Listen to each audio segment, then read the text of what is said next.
Hello everybody, Karen again from tuppencecoloured.co.uk with another tuppeny technique, and today's technique is a way of making faux leather. I love making things look like something that they're not, and I know several faux leather techniques, and this is one of the easiest. So to do this, you're going to need dye-based ink of some kind. Now you can either rub your ink pads onto your craft mat, or you can do like I'm going to do today and use 3 inkers. So I've got Sahara sand, so I'm just going to put a few drops here and there of the Sahara sand. This next one is this soft suede. Now, if you were, if you were using an ink pad, you would just put patches of whatever colour you happen to use. You do need to be browns or neutrals. This one is Cajun Craze. This is more of a warm brown, an orangey brown, and the last one is chocolate chip. So this is quite a dark one, so it doesn't matter that. So we've now got spots of ink all over my craft mat. And I've got it's only just water in here. As you can see, this is a very, I think it's a venerable piece of kit. It came with some kind of sample in it. And I'm just sploshing those all around, mixing them all together. And I've got a nice old spludgy mess on my craft mat. Now this is a piece of tissue paper. It's not the kind of tissue you blow your nose in, it's the kind of tissue you wrap things up in. And I'm just going to dip that into my bludgy mess, move it around until it's all covered. Now I don't want to handle this too much when it's wet because it will tear, and to be honest, that will, to a certain extent, that will add to the fun. But I'm just going to leave that. I'm going to leave that on one side to dry, and then we'll come back to it. So the tissue's been drying, and I've left this overnight, and because when I left it sitting in a pool of the inks, it's dried very dark and very antique and aged looking, which is just what I wanted. But while I was at it, as it were, I put some other pieces of tissue in as well. And on this one, and this particularly, you can see it very well on this big one, I've sprinkled some salt while the ink was still wet, and in the places where the salt was, it's given it a really nice, rather very antique, very distressed, very worn look. So I'm quite pleased with that. So now I'm going to apply it to a project.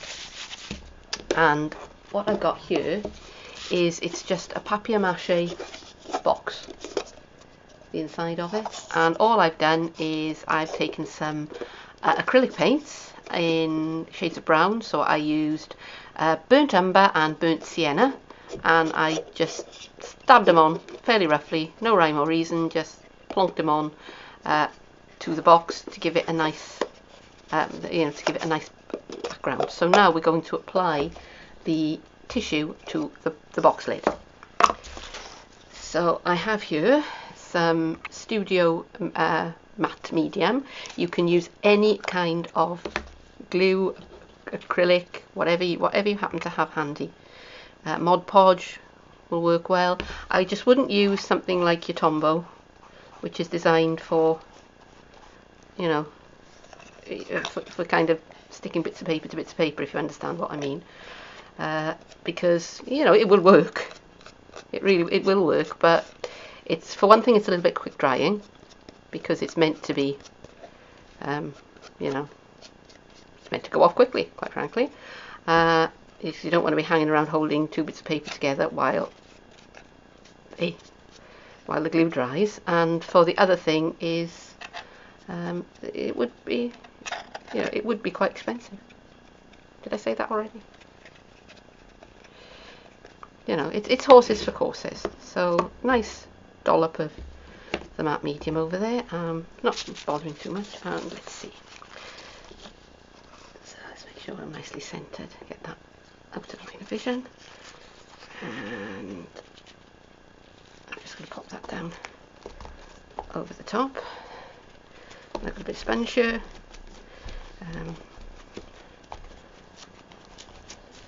The tissue paper is lovely and soft,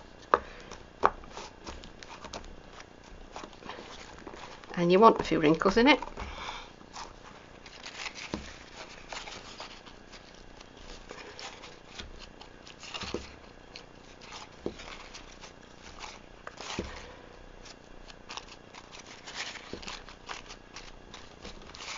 Push that down, and then I'm going to go over the top.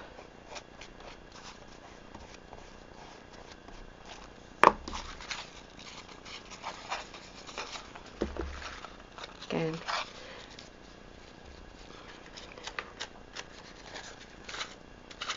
with the multi-medium to make sure that it really gets in well.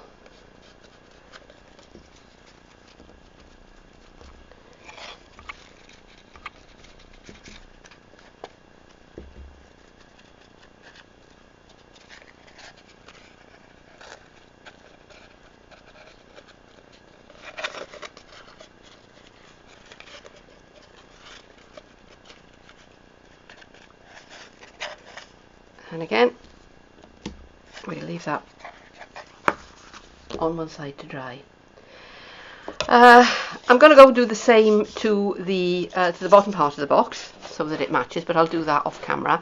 But one thing I need to be careful of when I'm doing this is that I don't put the tissue in this little bit here, which is where the lid is going to sit, because if I do that, it's going to make the box the fit too snug, and the box lid won't close. So I'm going to go and do that off camera, and then I'll come back and I'll show you what the finished piece looks like.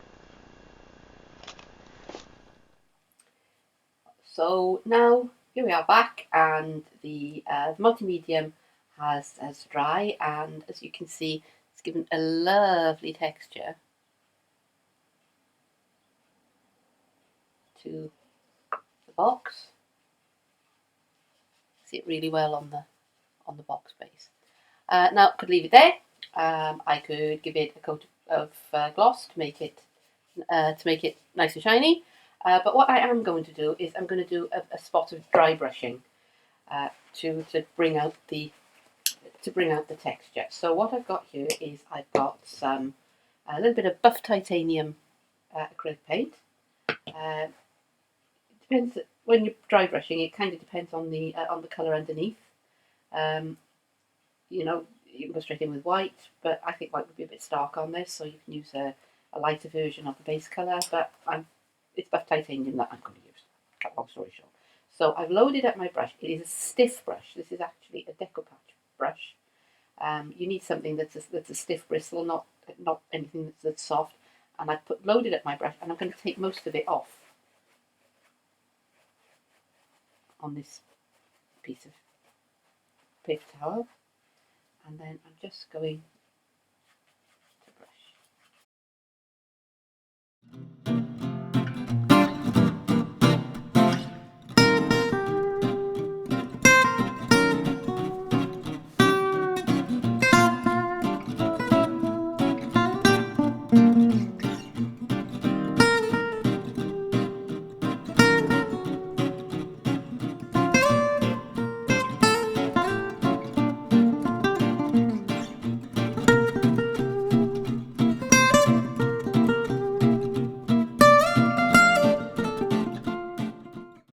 Hope you get the idea.